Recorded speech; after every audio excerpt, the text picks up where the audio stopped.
राधे कृष्ण राधे कृष्ण। तपोवन और कण्व के आश्रम का वर्णन और राजा दुष्यंत का उस आश्रम में प्रवेश। वैशंपायन जी कहते हैं, राजन, उसके बाद सेना और सवारियों के साथ राजा दुष्यंत ने सहस्रों हिंसक पशुओं का वध करके एक हिंसक पशु का ही पीछा करते हुए दूसरे वन में प्रवेश किया।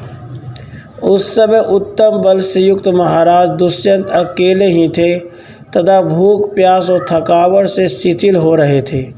उस वन के दूसरे छोर में पहुंचने पर उन्हें एक बहुत बड़ा ऊसर मैदान मिला जहां वृक्ष आदि नहीं थे। उस वृक्ष शून्य ऊसर भूमि को लांघकर महाराज दुष्यंत दूसरे विशाल वन में जा पहुँचे, जो अनेक उत्तम आश्रमों से सुशोभित था।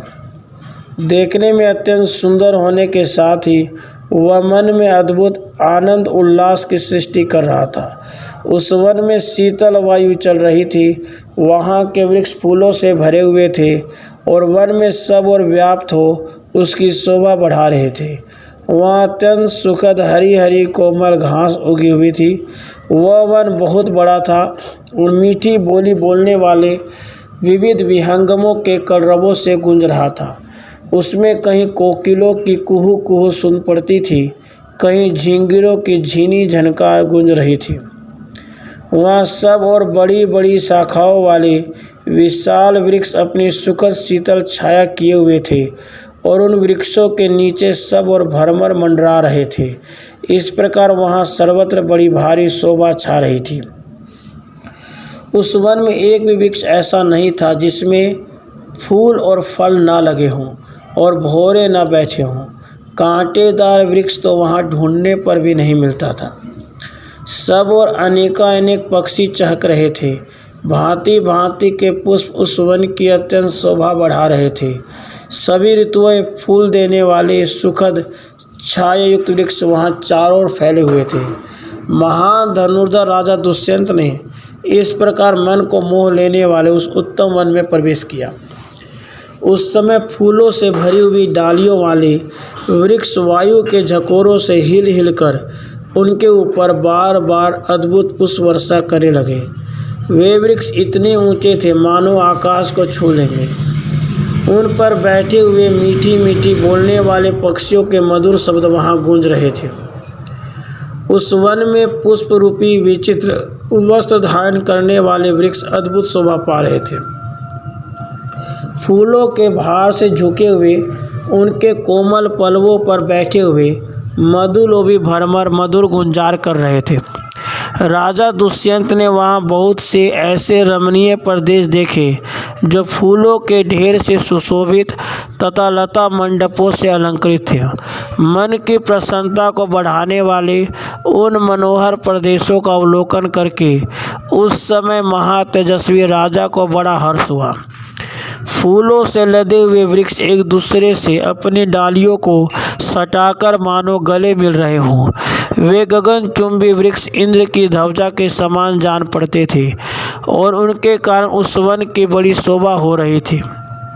सिद्ध चारण समुदाय तथा गंधर्व और अप्सराओं के समूह भी उस वन का अत्यंत सेवन करते थे। वहाँ मतवाले वानर और किन्नर निवास करते थे। उस वन में शीतल सुगंध सुखदायिनी मंद वायु फूलों के पराग वहन करती हुई मानो रमन की इच्छा से बार बार वृक्षों के समीप आती थी। वह वन मालिनी नदी के कछार में फैला हुआ था और ऊंची ध्वजाओं के समान ऊंचे वृक्षों से भरा होने के कारण अत्यंत मनोहर जान पड़ता था।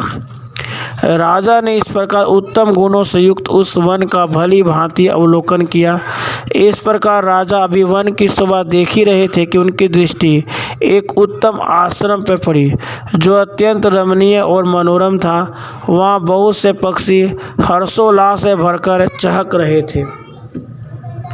नाना प्रकार के वृक्षों से भरपूर उस वन में स्थान स्थान पर अग्निहोत्र की आग प्रज्वलित हो रही थी।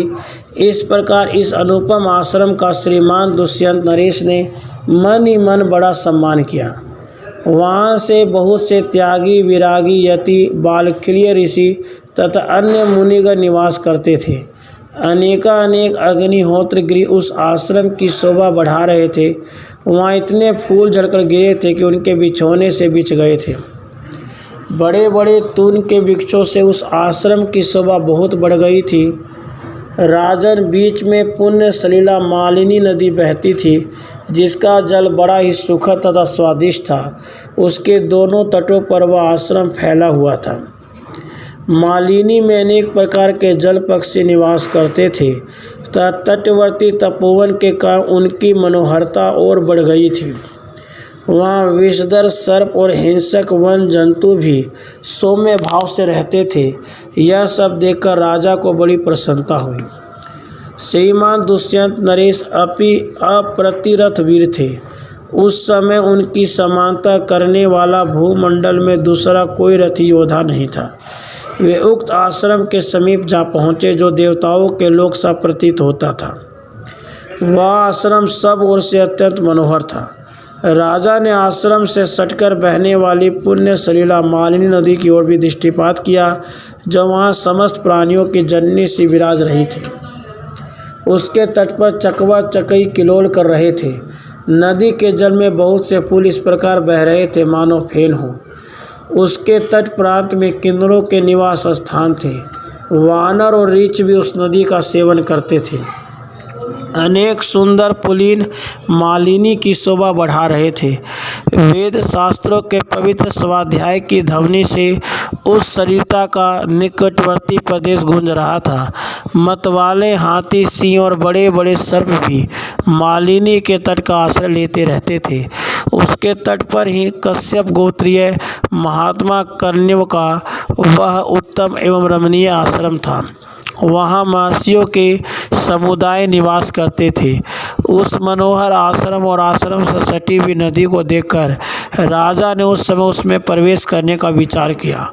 टापुओं से युक्त तथा सुरम्य तट वाली मालिनी नदी से सुशोभित वह आश्रम गंगा नदी से शोभायमान भगवान नर नारायण के आश्रम सा जान पड़ता था। उसके बाद नरश्रेष्ठ दुष्यंत ने अत्यंत उत्तम गुणों से संपन्न कश्यप गोत्रीय महर्षि तपोधन कण्व का, जिनके तेज का वाणी द्वारा वर्णन नहीं किया जा सकता, दर्शन करने के लिए कुबेर के चैत्ररथ वन के समान मनोहर उस महान वन में प्रवेश किया, जहाँ मतवाले मयूर अपनी केका ध्वनि कर रहे थे।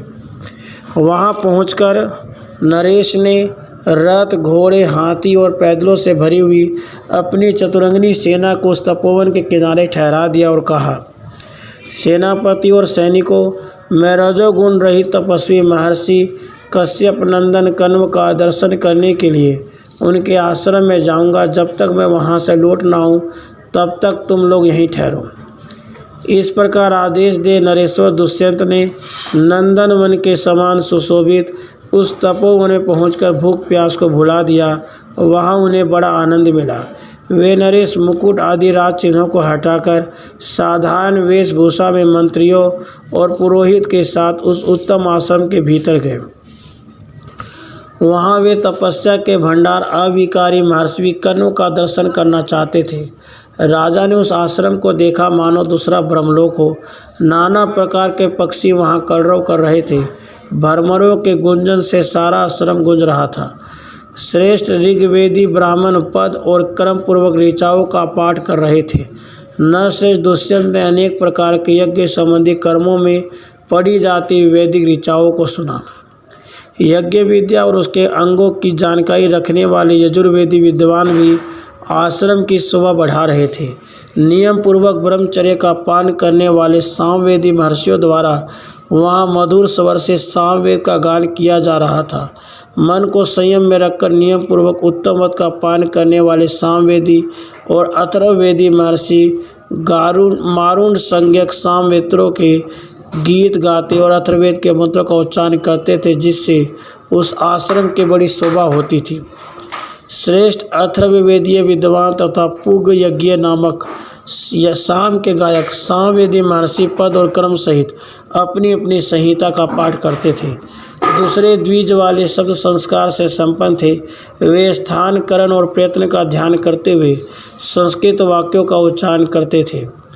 इन सब के तुमुल शब्दों से गूंजता हुआ वह सुंदर आश्रम द्वितीय परलोक के समान सुशोभित होता था।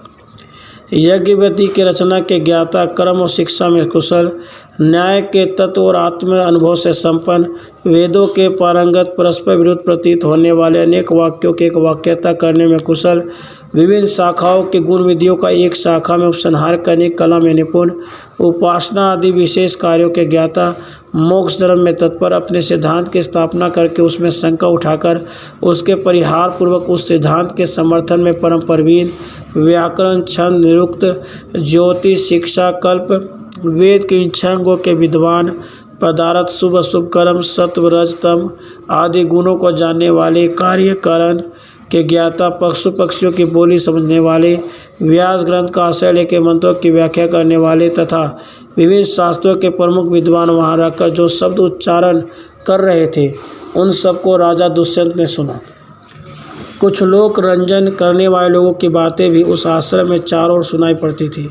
शत्रुवीरों का संहार करने वाले दुष्यंत ने स्थान स्थान पर नियम पूर्वक उत्तम और कठोर व्रत का पान करने वाले श्रेष्ठ एवं बुद्धिमान ब्राह्मणों को जप और होम में लगे हुए देखा। वहाँ प्रयत्न पूर्वक तैयार किए हुए बहुत सुंदर एवं विचित्र आसन देखकर राजा को बड़ा आश्चर्य हुआ। द्विजों द्वारा की हुई देवालय की पूजा पत्ति देखकर नृपश्रेष्ठ दुष्यंत ने ऐसा समझा कि मैं ब्रह्मलोक में आ पहुँचा हूँ।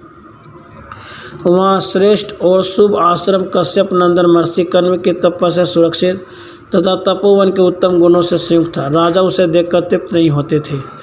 महर्षि कर्म का वह आश्रम जिसमें वह स्वयं रहते थे सब ओर से महान व्रत का पान करने वाले तपस्वी महर्षियों द्वारा घिरा हुआ था। वह अत्यंत मनोहर, मंगलमय और एकांत स्थान था। शत्रुनाशक राजा दुष्यंत ने मंत्री और पुरोहितों के साथ उसकी सीमा में प्रवेश किया। इस प्रकार श्री महाभारत आदि पर्व के अंतर्गत संभव पर्व में शकुंतलोपाख्यान विषयक 17वां अध्याय पूरा हुआ। राधे कृष्ण राधे।